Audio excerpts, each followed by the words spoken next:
Technology and AI has been evolving at an exponential rate year in and year out, and in today's day and age, if you're in a public-facing role, a sales role, you have to be utilizing technology and different AI platforms to help grow your business. So today I'm excited to have on a good friend of mine, Larry Hales, who is a tech and AI expert, to talk through these different platforms that he's been utilizing and what people within the real estate field, whether you're a real estate agent, a lender, title or escrow, what different platforms you can utilize to grow your business. And if I haven't met you yet, my name is Connor Webb. I am a mortgage broker here locally in the Pacific Northwest. If you are thinking of buying, selling, or refinancing, or have a client thinking of doing so, make sure to reach out to myself. My contact information will be in the description of this video. And a big shout out to Dev's Coffee Bar. This is where the podcast was recorded in Battleground, Washington. If you are into coffee, make sure to check out one of their 3 locations in Battleground Orchards or Camas, Washington. And with that, let's get into the podcast. Dude, there's so much wicked AI stuff. Wild AI stuff. Oh man, like I feel like every week I like turn on YouTube and it's like, here's 10 new things in AI. Like, jeez. Are there any certain like go-to YouTube channels that you watch or listen to, pay attention to that are talking about all of the changes in tech? There's a couple, yeah. Which ones? Matt Vid Pro is one of them, and Matt Wolf. He's ironically they're both named Matt, but they both. And anytime Matt Wolf has one on, what he does is he'll bring it out and like kind of like showcase and give you like a whole walkthrough of it, of like what to do and how to do it, and then at the end of the week he kind of takes like everything that happened that week and summarizes it into one single YouTube video.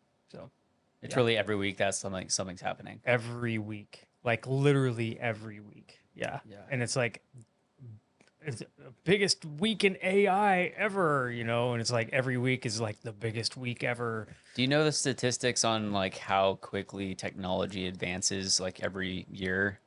Like, because it's exponential, but when you actually hear the numbers behind it, I don't know if you happen to know any of the... It's insane. I don't know the specific numbers, but I know that, what is it, like every year... like it's like 1,000 the processors get like 100 times faster, 1,000 times faster, something like that every year. And so now it's just to the ridiculous point where I think that's what's advanced this AI stuff too. For sure. You know? Because you didn't have computing power before, and now we have computing power. Yeah, listening to like the NVIDIA, the CEO of NVIDIA, his keynote speech every year. Yeah. Was hearing about how much has changed. He's a pretty engaging guy too.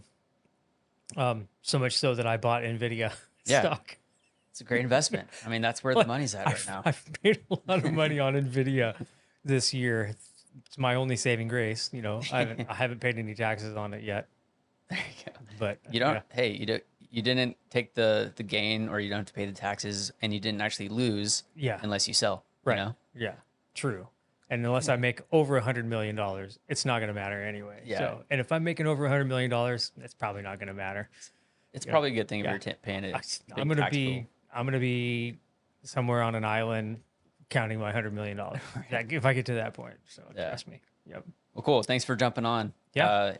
If you didn't already know who's on with us, we got Larry Hales, and we're going to talk all things tech and AI and real estate and beyond that. So and lending. And lending. We'll talk lending, real estate, just everything. So let's start with a bit of your story with how you got into, let's just start back with you as a kid. We see your posts of the technology back then and when you got started and with your first computer and gaming. And so I saw my first computer like 1982, right around 1982, which was, I think it was probably 15 years before you were born, right? 11 years. 11. Okay. Yeah, I was close. Saw my very first computer then. My best friend at the time got one for Christmas. And we started playing with it, started playing games on it, realized, hey, wait, we can program our own games on this thing. And it was pretty cool. It was way out of my price range at the time. And I mean, we're talking a computer back in those days, that full system that he had, you're probably looking at $1,000, right? With a disk drive and all that. And at the time, think of in today's money, like rent at the time was about $250 a month. So 4 months of rent for one computer. average, right? So I worked my butt off like all summer long, was pulling weeds, mowing lawns, doing all that fun stuff that I hate to do now. Saved up all my money, bought my very first computer. And I remember I came home, I unboxed it like so excited. And back then you didn't have monitors, you had to hook it up to a TV, right? And so I hooked it up to the TV and my mom was like, "What is that?" And I told her, "Hey, this is my new computer." And she's like, "How much did you spend on it?" And when I told her how much I spent, she just about did a backflip. And she wasn't a backflipper, but She realized she could have been charging rent that entire time. I was like 13 years old at the Okay. time. So, enterprising young kid, doing paper routes, mowing lawns, getting saving enough money to buy a computer. Finally gets the computer, and then I started playing with it. We only had one TV in the house, so I had to wait until everybody was not on the TV so that I could hook up the computer and do it. Bought a TV at a garage sale a couple months later because I got tired of not having my own TV. Bought a TV and hooked up my computer to it and started learning how to program video games and things like that. And that was my driving force at the time, was like video games. Like if I could figure out like how to not put quarters in video games, I could just program my own. Yeah. That was the ultimate goal. That morphed into what's the Commodore 64 came out the next year. Like it was the next year. So I traded up, got the Commodore 64, spent even more money, made my mom even more excited about that, and just started programming my own games. So I've always kind of like been involved in technology, really, just very fascinated by it as well. And we didn't have there was no internet back then, right? So like all the things that you were learning out of a magazine, like computer magazines. Yeah. And so I would go and get these computer magazines, and it had code in it, and like learning how to code. And you would go in and hand key all this code stuff in to program your own video games. And it was a fascinating time. There weren't like not a lot of people had computers back in those days. So like if you had a computer, like you were like a nerd, right? You're like, oh, he's one of those computer nerds. And like Revenge of the Nerds was out right about that time, the movie Revenge of the Nerds, which was kind of funny. And I very much, felt like I was in that club. Starring Larry Hales. Yeah. I was a little younger, but still. And for me, it was like kind of the advancement was when the Macintosh came out, Macintosh computer.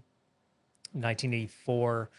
I was a sophomore in high school at the time. The high school that I was in the graphics program, and one of the equipment, this piece of equipment they had broke down. And she was like, "Well, we're just going to get a computer."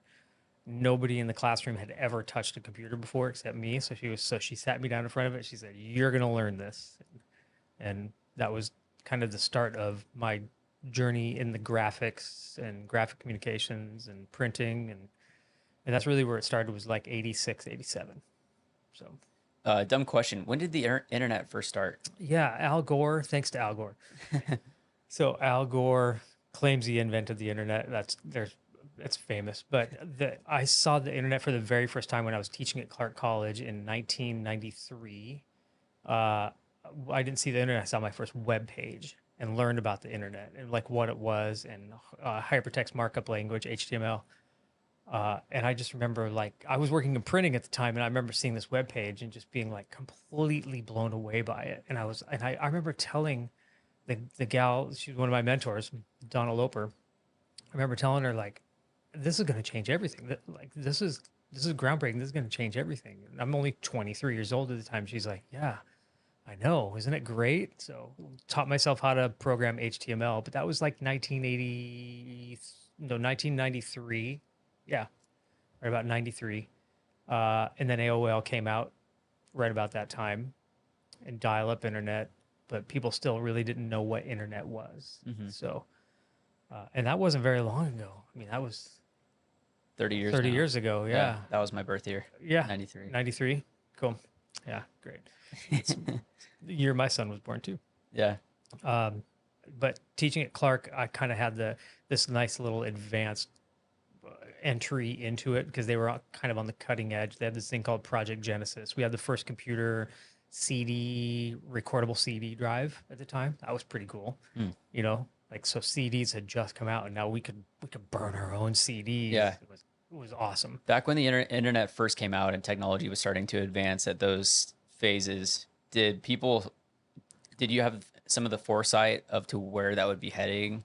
Did you think that we'd be anywhere where we were at in like 2000 and 2010 and where technology has gone? Like when you No, first see the internet, what did no. you think the internet might have been? I thought it was going to be like a replacement for the newspaper. Okay. Really, that's what I looked at it as. Well, people aren't going to go to the newspaper to get news anymore. They're just going to go to this Hmm. right here. And that's blogs had just started kind of coming on the market at the time. Not many people were doing blogs, but the news agencies had kind of adopted this internet thing early. And I was like, well, why would anybody buy a newspaper anymore? They can just log in and go and read the news on there. So that's the way I looked at it. I didn't think that it would revolutionize pretty much every industry Hmm. going forward. Now it's a utility. Hmm. Like, I mean, if you said like you buy a house, you have water, you have sewer, you have garbage, electricity, and internet. Like internet's like literally a utility now, and you can't live without it because our lives revolve around the internet. Yeah. Yeah. If the grid went down, I mean, that would be absolutely insane. Everyone would. Yeah, that movie on I think it was on Netflix when like all the grid was going down and phones were starting to not work anymore. That was kind of an eye opener. Like, yeah, A little too real. a little too close to home. Yeah, So you were working at Clark, yeah. I was teaching at Clark, and what were you teaching? graphic communications. Graphics Yeah, communications. hmm So what were you teaching at the time? Photoshop. Photoshop. Okay. Yeah, I was teaching Photoshop. What years what was that? 93, That was 93. 94 to 99, Okay. 2000, right around there. Yeah, I think I taught there for 5 or 6 years, not full time, just adjunct faculty. So I would teach 3 days a week and uh, fall and then winter. Once in a while, I'd have a spring, but if we had enough students, then I'd do spring. But it was great because I mean, I taught nights, and so I would work during the day and then get off and then go and teach Clark a couple nights a week, do a quick little lecture, and I actually ended up hiring a number of my students off of that Yeah. too. Yeah, Okay. at the company that I was working at. So that was kind of cool. Like it almost became like the training ground for where I was working, and The people that were competent with the computers, you can bring them over. I could, yeah, and you could tell. In fact, one of them, I know one of them still works in the industry, and she was in my classes 30 almost 30 years ago. Yeah, Wow. pretty cool. What about Y2K? Oh yeah, I remember Y2K. Like I, I, I wasn't too concerned about it. Just from a programmer standpoint, you're like, okay, well, And what was the they can fear? fix Was it. it that the dates were going to roll over to 2000 and everything was going to be corrupted? Yeah, like the grid was going to completely shut down and everything else. But uh, I mean, we went to a Y2K party that night, just like anything else. And like, and it's funny because like after the party happened, we're like looking around, we're like, okay, I think we're cool. It's like 15 seconds after midnight, we're like, okay, has anything happened? No stars are Like, falling from the yeah, skies. okay, I think we're gonna be okay. But yeah, that was a big deal at the time too. That was an interesting time to be in computers. So then Yeah. walk me through the next phases. What were the next steps and how did you get into real estate marketing and Yeah, I in that phase? worked in printing and graphic communications for many years until, let's see, it was 15 years ago this year. So right It around, was 9? yep, '09. Yeah, yeah, '08. I think it was '08 in printing. The you know what Vistaprint is? You've seen I've Vistaprint heard of it. before. Yeah. Yeah. Yeah.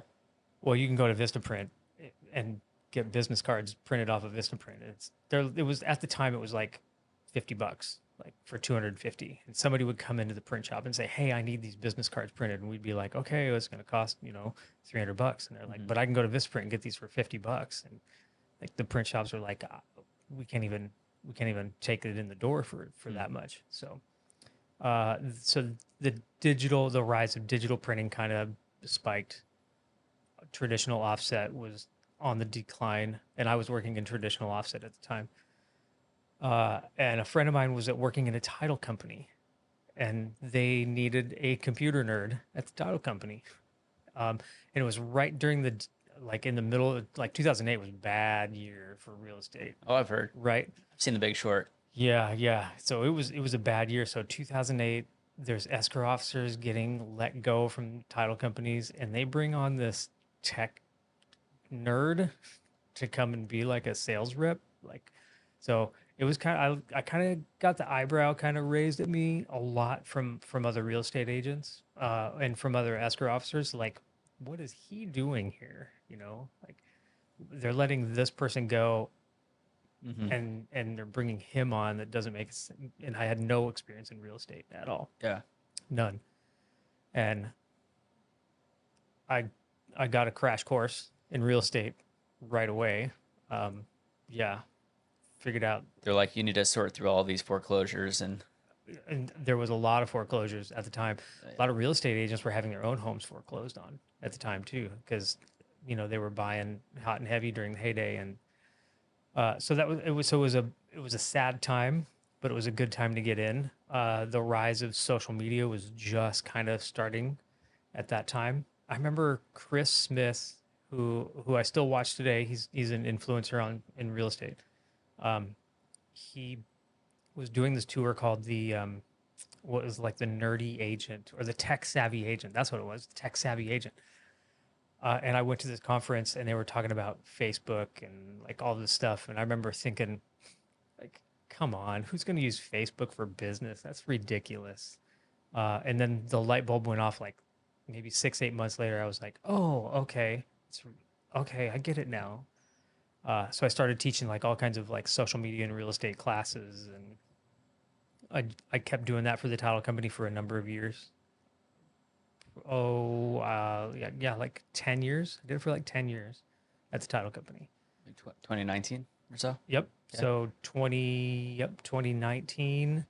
And then let's see. No, it would be 2015 is when I switched and just became a technology, basically a marketing technology director. So Hmm.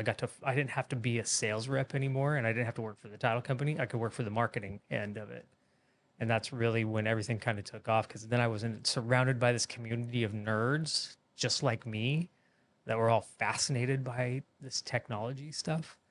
And that's really when it took off, because like everybody on the team is like super smart, Hmm. like the smartest people in marketing were on that team at the time. So like every week, you were collaborating with people and getting this crash course on all this cool new stuff. And yeah, that was a great time to be in it. That was right, and then I left right as ChatGPT was kind of coming online. So So back then, you're helping with social media, you're helping with technology, and a lot of the classes that you guys were teaching was specific for real estate agents to try to bring them on yep, and have them use the title yep, company as the service. yep.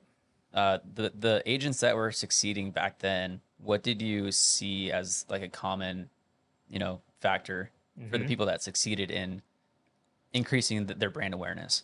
Good question. More than anything, consistency. Um, a lot of people didn't buy into it at first. They were like, "Oh, I'm just gonna keep sending postcards and doing the stuff that I've been doing." And then as the kind of the new age of real estate agent came on, they started using this social media marketing and YouTube and things like that. And it wasn't until really recently that people were like looking at YouTube as like, oh, like I can use that for my marketing now. So that was the consistency part was without a doubt um, the key, because there were agents who would like they would do it for like a month, Hmm. not see anything, and then just stop entirely. you know. And I would get the call from real estate agents like, hey, I've been trying to do some stuff on my business page and it's not working and blah, blah. I'm not getting any engagement. And, you look at their content and it's just somebody posting content for them on a daily basis, but it's going out to 50,000 other agents' pages all at the same time. Like, that's why you're not getting any engagement off of it. And then the ones who were successful were the ones that started the conversations there. So the conversations, people would come into the comments and they would comment back, start that conversation. And the next thing you know, you've developed this relationship with this person on social media. And then next thing you know, you're meeting for coffee and selling their house. So the ones who got it were really successful early on. The ones who didn't get it probably still don't get it. Yeah. So that was back in 2015, around that time. Yep. And then ChatGPT, when did that all start rolling out? Yeah, ChatGPT launched November 2022. Yeah. That was 2022. Uh-huh. Yeah. It's only been a year and a half. Only a year and a half. I know. Yeah, that's insane. I know. So funny story with ChatGPT. When I first got a hold of it, I heard about it. I was using another tool similar to that at the time. It was called Jasper, where you could, and what was great about Jasper is you would write what you wanted to write. You could put it into Jasper and Jasper would make it sound better, right? So you could write a blog, put it into Jasper. Jasper would make it sound better because I'm a horrible speller and don't like grammar, but I can still make it sound good. And so I found this ChatGPT thing one day, listening to somebody, I think it was on a podcast, and they were talking about like AI and this ChatGPT. So I went in and got a hold of it. I didn't get it at first. I was like, I just don't understand it. And then like the light bulb went off. I was like, oh, so what I was doing is I put in like, give me a listing description for a home in Battleground, Washington, with 3 bedrooms and 2 bathrooms and 1,500 square feet. And it would make up all this stuff. It'd be like, open floor plan with plenty of natural light and Chef's delight. Yeah, kitchen that's a chef's delight, and boasting, and I was like, but none of this is true. And then I figured out like, oh, I didn't give it context. I didn't tell it what I needed it to say and how I needed to say it. And that's when you like, oh, okay. So if I give it context, tell it like what all the features are of the house first, and then I tell it how I want it to say it, like use a casual tone or professional tone, and so I found that, and I remember like having like, it was like beginning of December, just like this mind explosion. And I jumped on a Zoom with my whole nerd team, and I was like, you guys got to check this out. And they were like, huh, that's pretty cool. Huh. And I did a YouTube video on it. I put it on YouTube like right away. And there was no YouTube videos on it at the time. Like I know, cause I was looking like for anything on ChatGPT, on podcasts, on anything. Like very few, if anything, was out there on this ChatGPT thing. So I was like, here's how we can use it for real estate, and I might have done too good of a job at the time, because I taught a lot of real estate agents how to use this tool. And if there's a shortcut to anything, real estate agents and loan officers are going to use it. Like they'll be like, this is my new tool, and pretty soon now every listing description that you read boasts a chef's delight kitchen. Right. No, exactly. So, and I was able to see kind of behind the scenes of some of that stuff as it was happening or as you were doing it. Yeah. Yeah.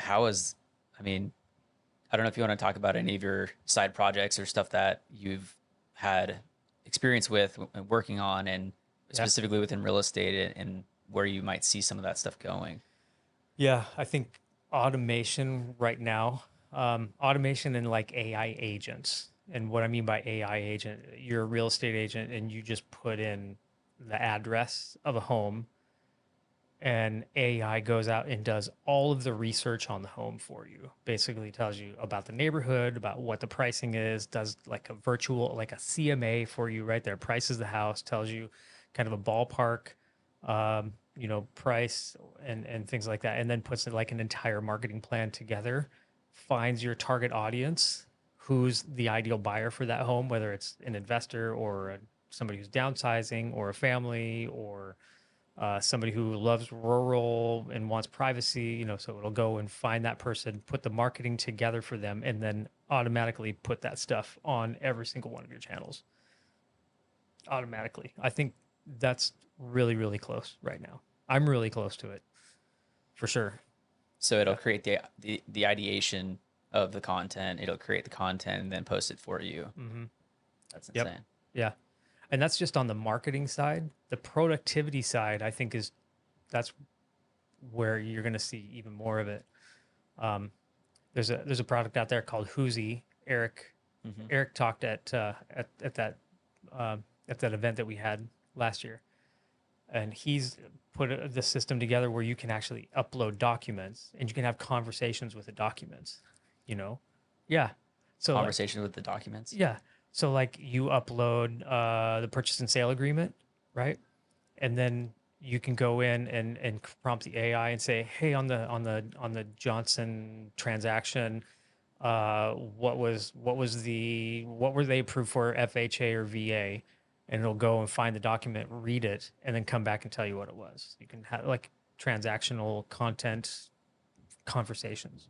It's crazy. Yeah, that's wild. And then also in the same light in lending, there's companies that are definitely investing in the technology, and the idea long term is that like the underwriter would be AI. Right. So that basically it's like you just upload documentation, the AI auto goes through all of the paperwork that is in the file. It looks at the entire loan application as a whole, verifies the information, and determines if it's legit. And Yep.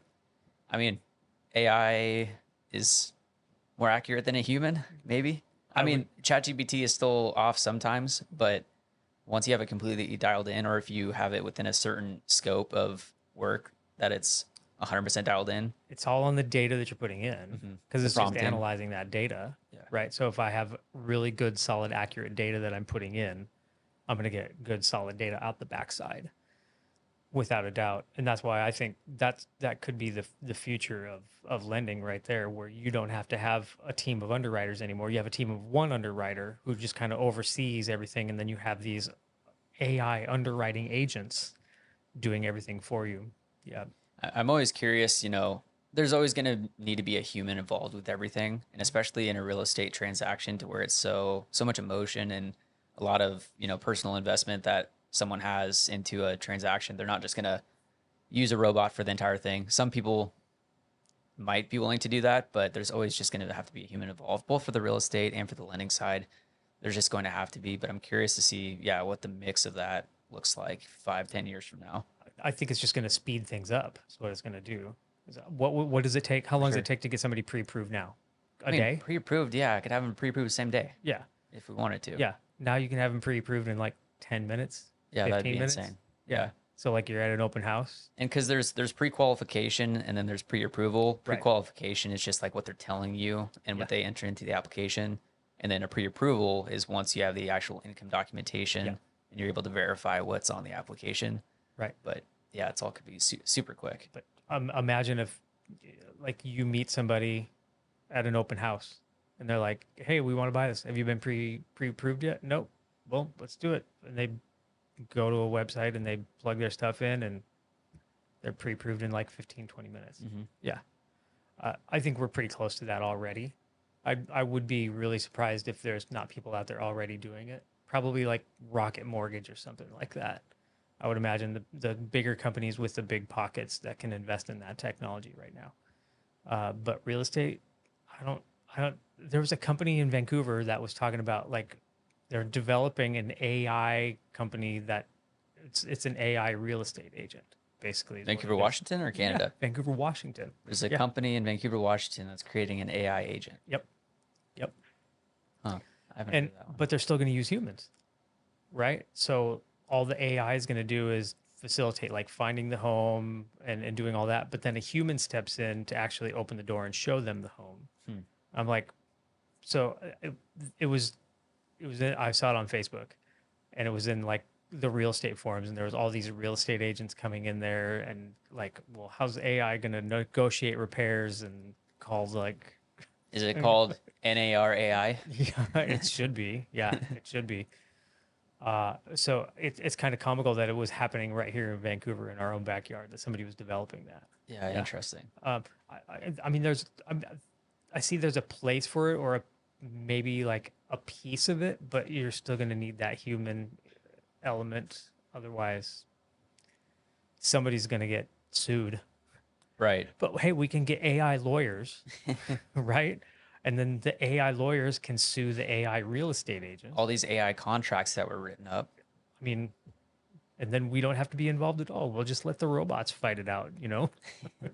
that's that's not a bad idea, actually. You could be done with the court case in 10 minutes. Maybe 5. Yeah. We'll have an AI judge. Yeah. There you go. An AI judge? Sure. Why not? Yeah, it's interesting to see where all this stuff is going and how fast it's happening.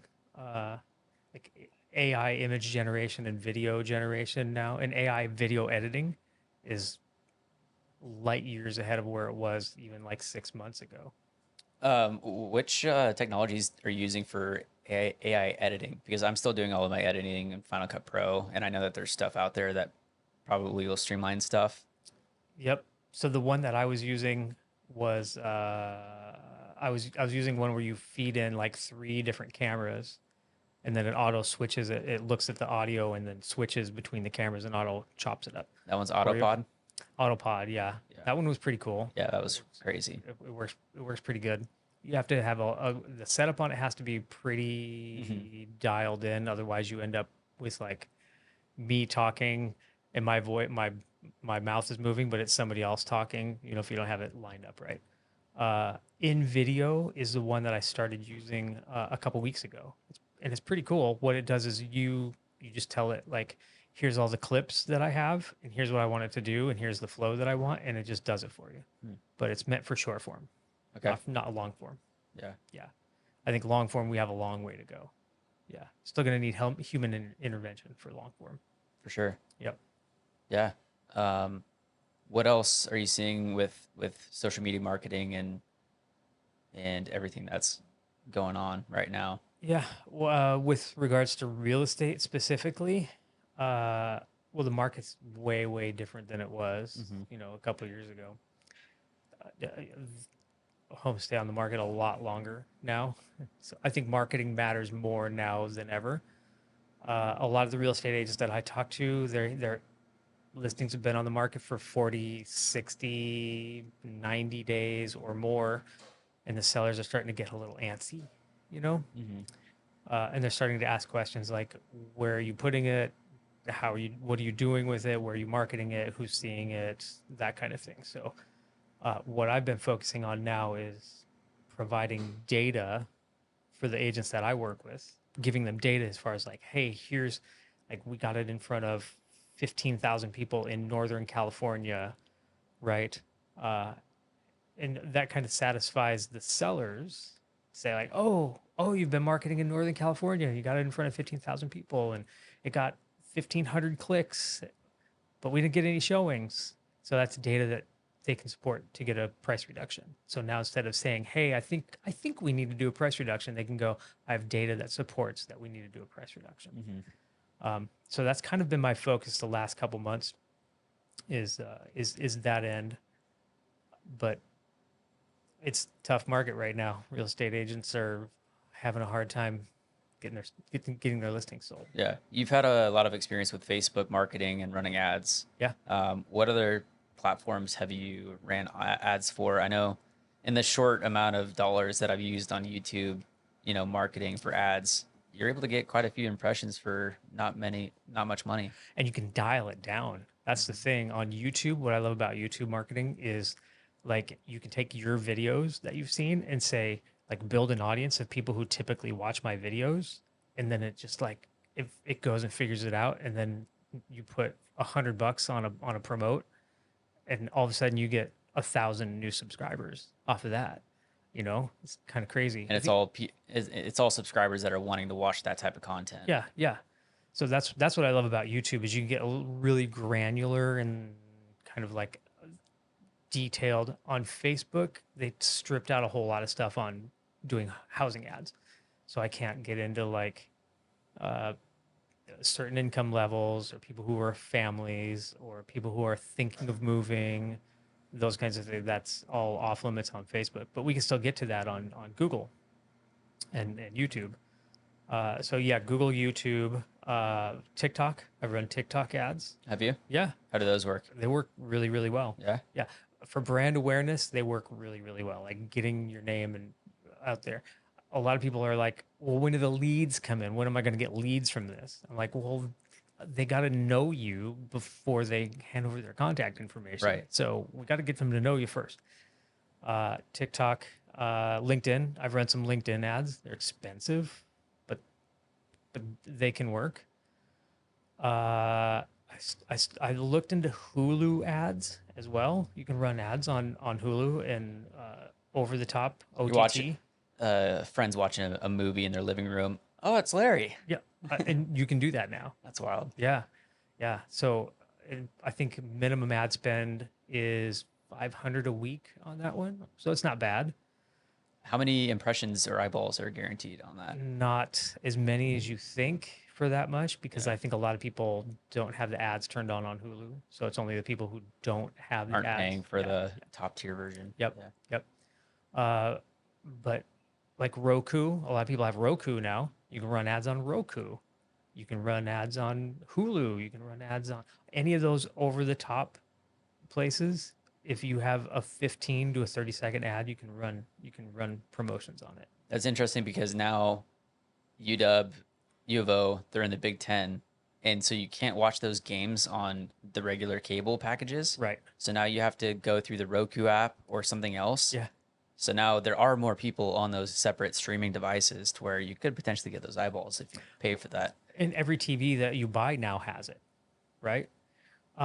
So you do a lot on YouTube, and you look at the statistics. Is TV like growing a bigger percentage of people watching content on TV? I've heard that YouTube being played on televisions is now there's more streaming hours on YouTube on your TV in a living room than there is Netflix.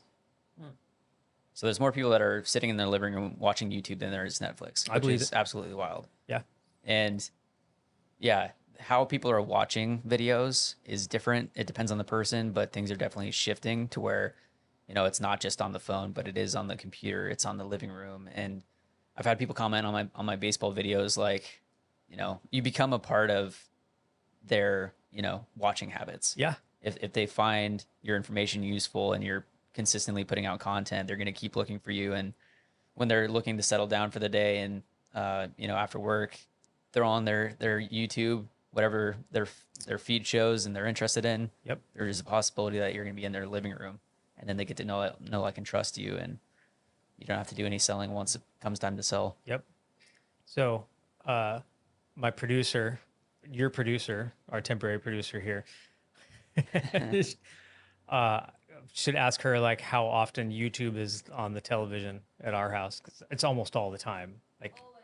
Yeah, Really? Always. Yeah. I've watched a ton of YouTube on the television in my living room. What percentage of it is like tech versus Hormozy, business motivation? Like what's going on? It's probably 40% tech, 40% like Gary V. Hormozy. Yeah. 20% cats. And then 20%, we'll say 10% slot machines. Slot machines? Yeah, people playing slot machines on Really? YouTube. Oh, it's a thing, dude. It's a thing. Are they losing money or are they winning? Sometimes they win, sometimes they lose. Yeah, but it's just kind of. Is it a certain channel or is it just like There's probably 100 of these channels, and they're not just like playing like $1 at a time. Yeah. They're like betting hundreds of dollars every click. That's what gets the clicks. Yeah, and so like they're making money off of the views, and then that funds the money that they're spending in the slot machine or their losses, right? So yeah, so slot machines. I listen to that. I look at that a fair amount. Really? It's just if I'm working on something, it's kind of fun to have it like on in the background, and you look up and you're like, oh hey, you just won 10 grand. That's really cool. And then the other 10% is probably like Matt's off-road rescue. I don't know why.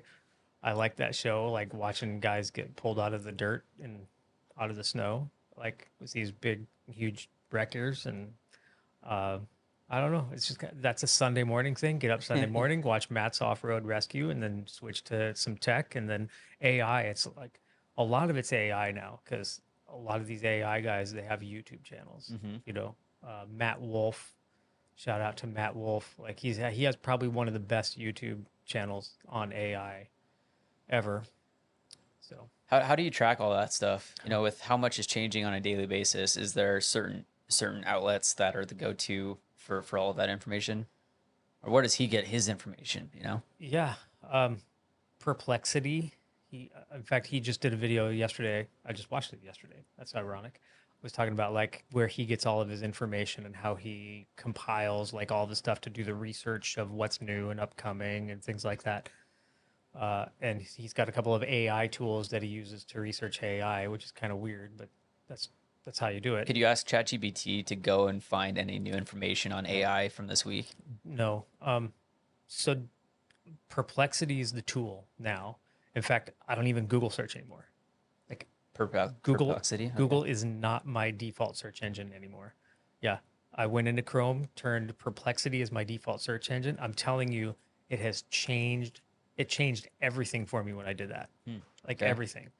Perplexity is kind of like it's kind of like Google with AI built into it. So when you search something on Google, you're like, who has the best pizza in Vancouver, Washington, right? And it says like, here's 15 pizza restaurants in Vancouver, Washington, and you Right. got to go through and search and everything. Perplexity is like, hey, we analyzed these 15 websites, and these three, like 50 people from these three said that this pizza was the best one. So here's the ones that we think are probably the best ones, and here's the sources if you want to click and go view the source. Yeah, Who made Perplexity? I'm not, Perplexity. There, it's like a standalone app, so it's a separate company. Huh. Yep. But man, I'm telling you, like for research, I use it for research now. So if I'm researching a specific, like I had a company recently. In fact, they're right across the street.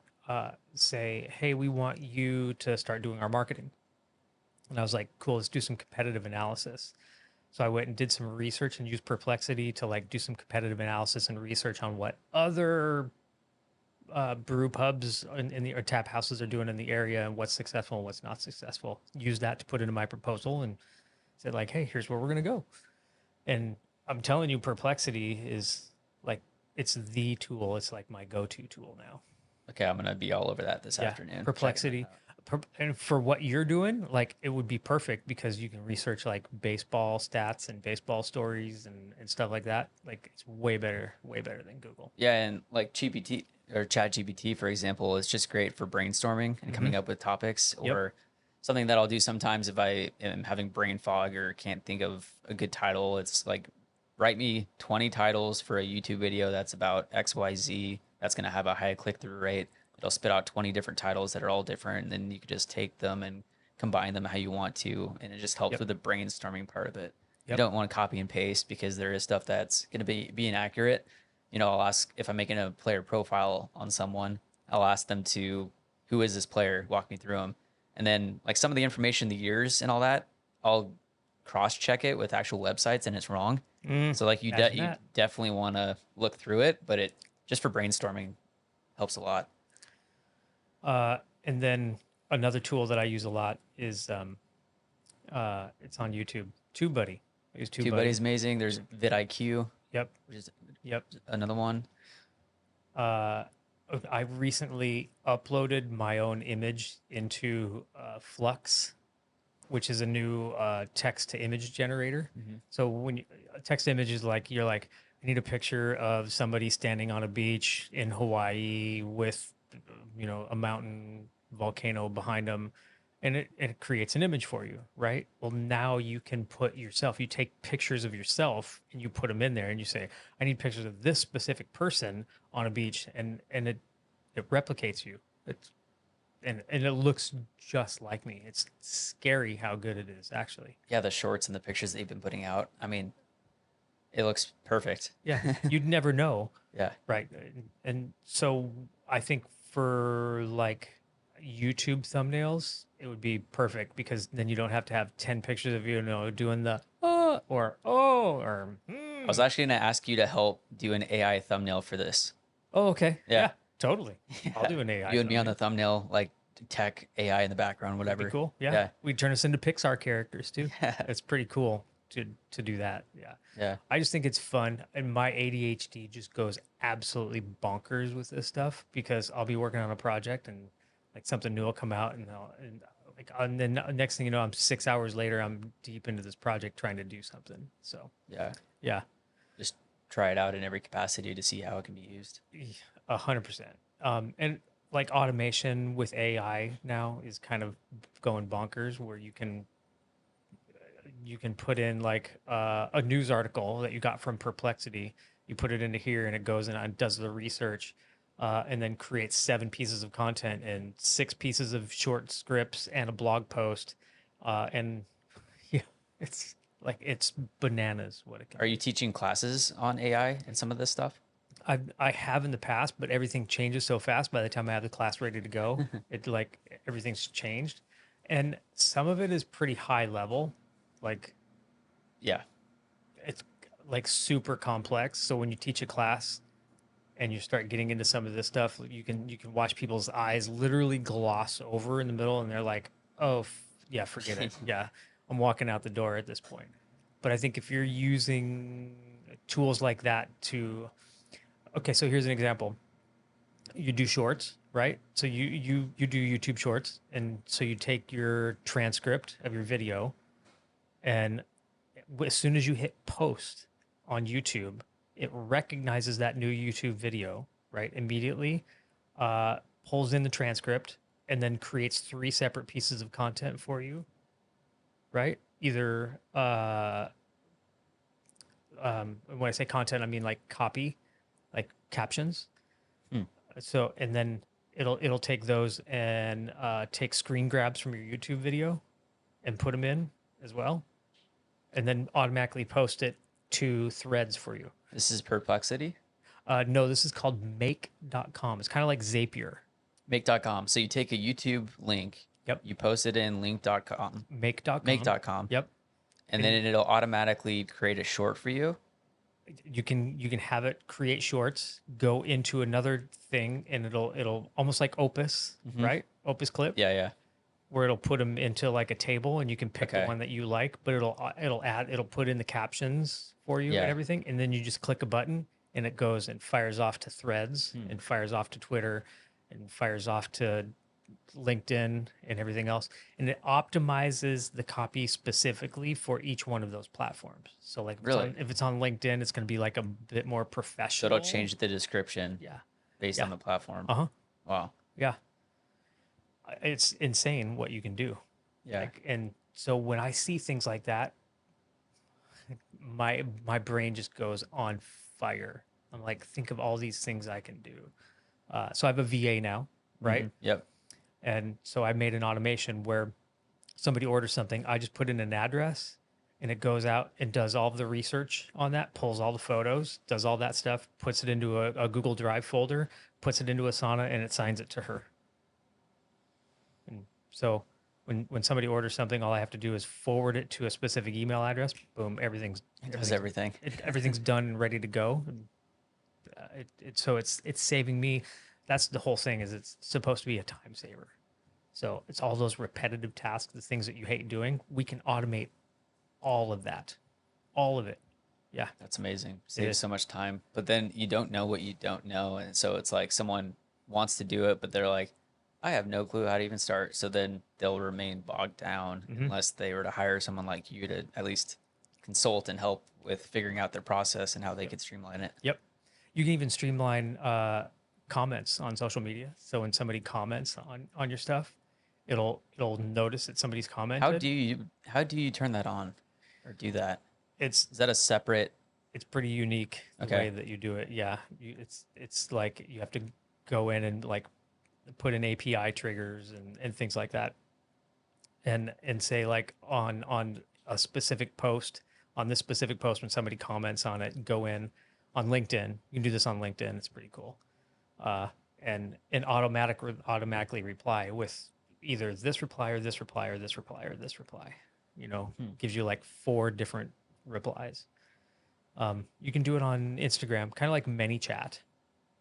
You've seen ManyChat, Many right? chat now. Yeah, ManyChat. You know, is like you have an Instagram account and you're like, hey, you want this digital download? Just comment the word, download below, and I'll send you a DM with it. So you go, oh yeah, I want that. So instead of going to click link in bio and clicking somewhere and putting in your information, you just comment download, and an automation happens, and all of a sudden, you're getting a DM from the person, right? Like, hey, thanks for your interest in the download.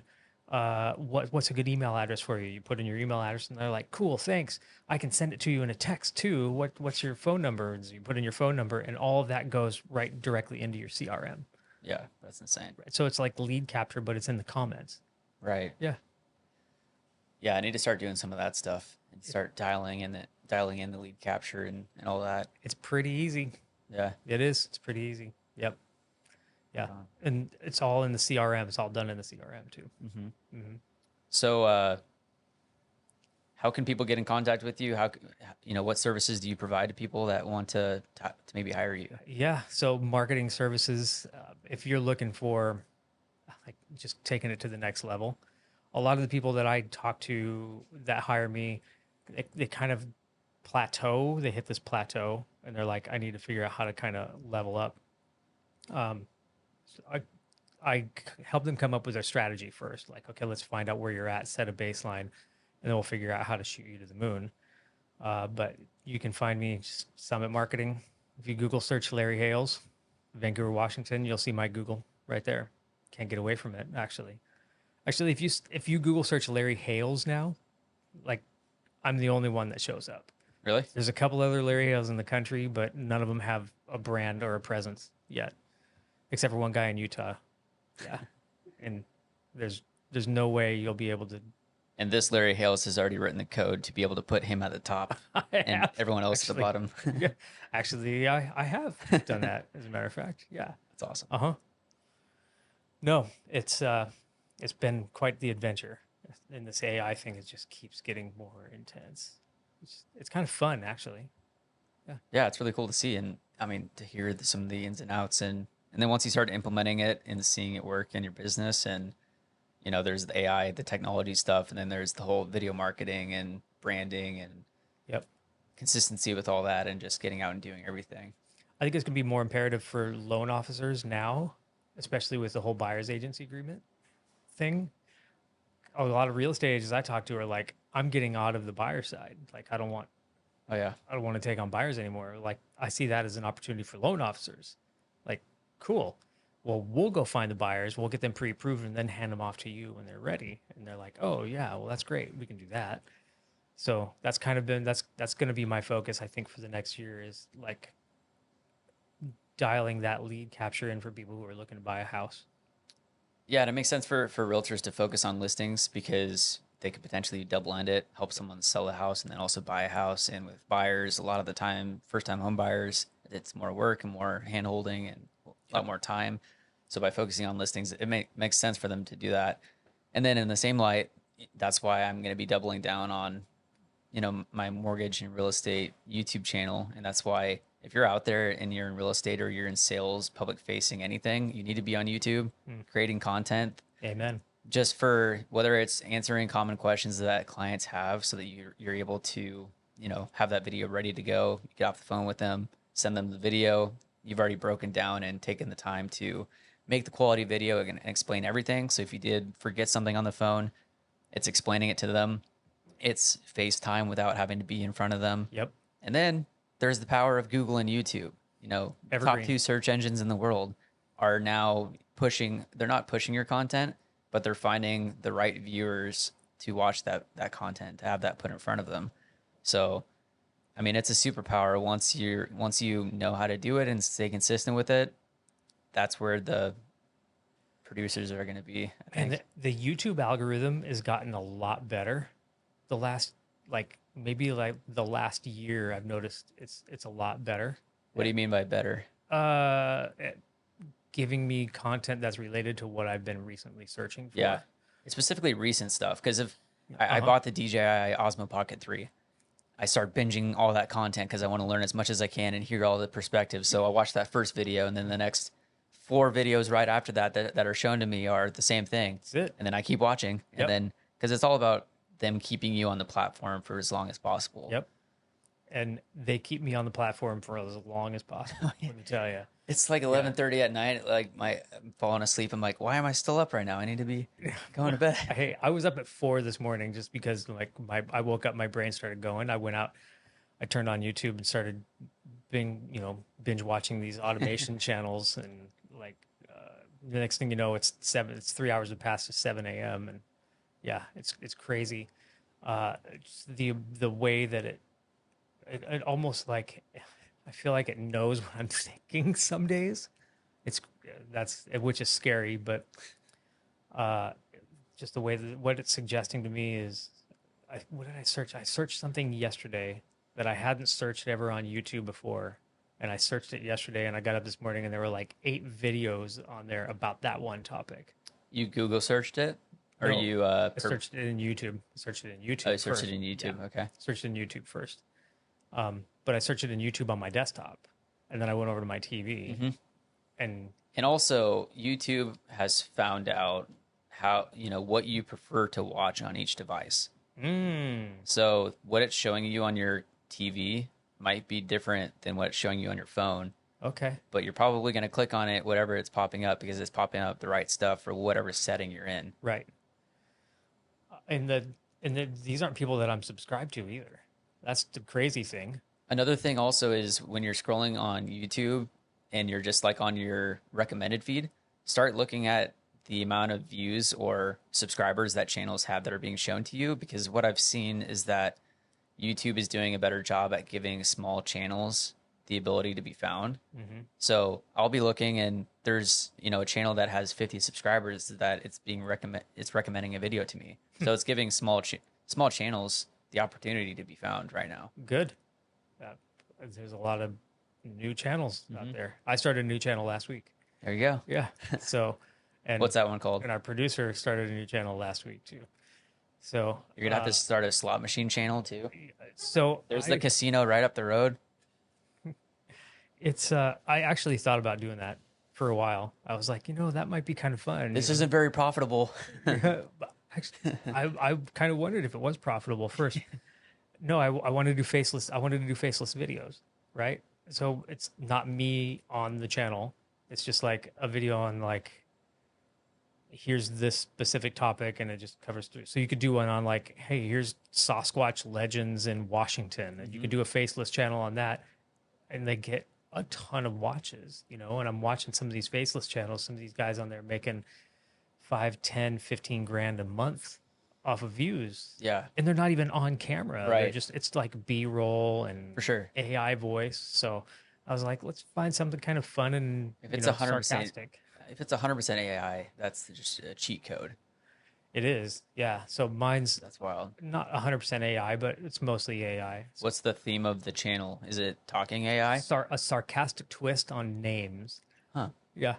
So like, so you take like, today's name of the day is Connor, and then we put like That's a pretty dumb name, isn't it? the origin, like Connor came from this in Old England, but you'd never confuse somebody named Connor today with somebody from Old England, because everybody named Connor was born in 1993.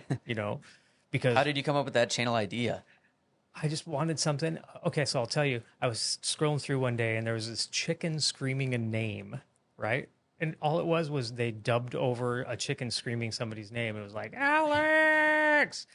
And I was like, that's funny. I'm going to send it to my 5 friends who are named Alex. And then the next day there was one that was like, Ashley! And so I sent it to my 50,000 friends who are named Ashley, right? Yeah. And I was like, what if I just did like a sarcastic twist on the name of the day? And so That's an interesting idea. I came up with it, and they're short, like 1 minute. Just talks about the origin and famous Ashleys and famous So Connors. is there some facts mixed into there, or is it all just a sarcastic, nothing's true? No, there's some facts in Okay. there too. Yeah, yeah, there's some facts. Just as far like the origin and where it came from and how it derived and when it was popular, if it was popular, if it's popular now and it was popular then or not popular now. Like Larry, it was funny the one that came up for Larry. It was like if you know somebody named Larry, they're probably on your dad's bowling league or your grandpa's bowling league, you know. My grandpa's name is Larry. There, Yeah. there you go. Yep. Right. So, Larry and Mary Ann. yep. And two of my best friends, their dads are named Larry, but they're like 15, 20 years older than me. Right.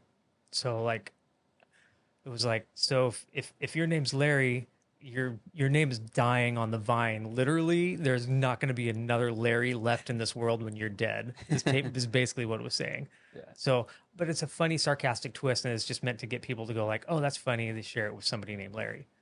And then you have the AI create the thumbnail, and the thumbnail is just the name.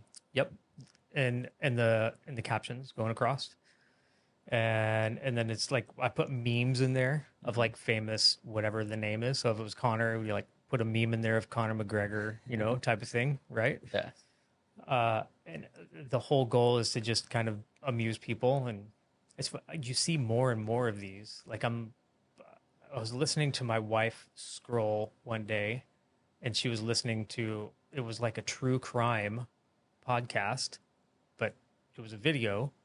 It was a faceless video, and I was like, "That's a faceless video."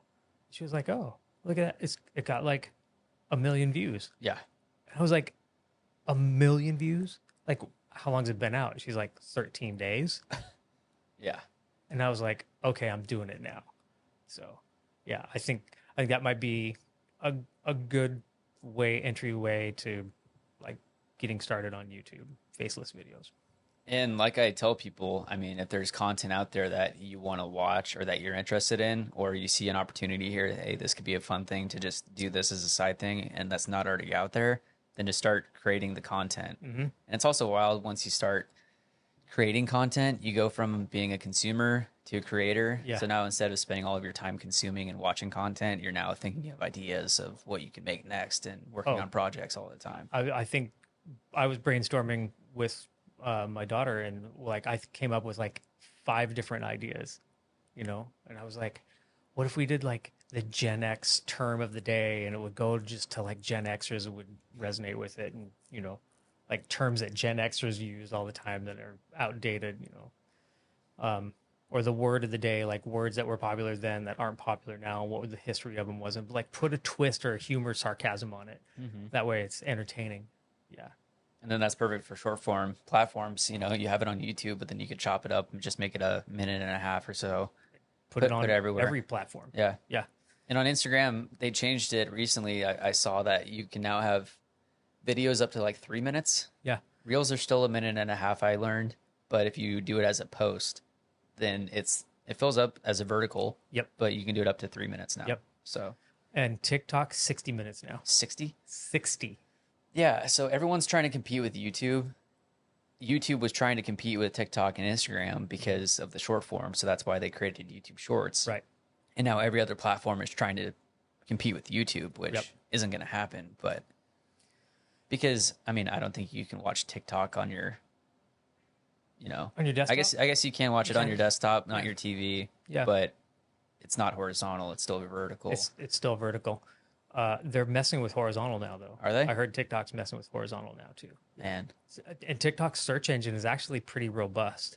Like, I know people if they're looking for the best coffee shop in Battleground, they go to TikTok first. Really? Yeah.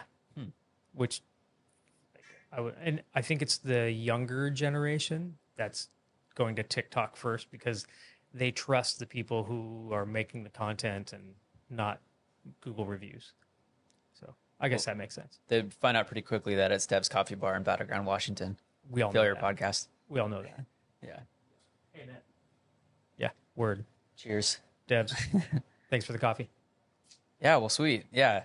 I mean, it's always cool to see what you're doing with the technology and AI and everything. And yeah.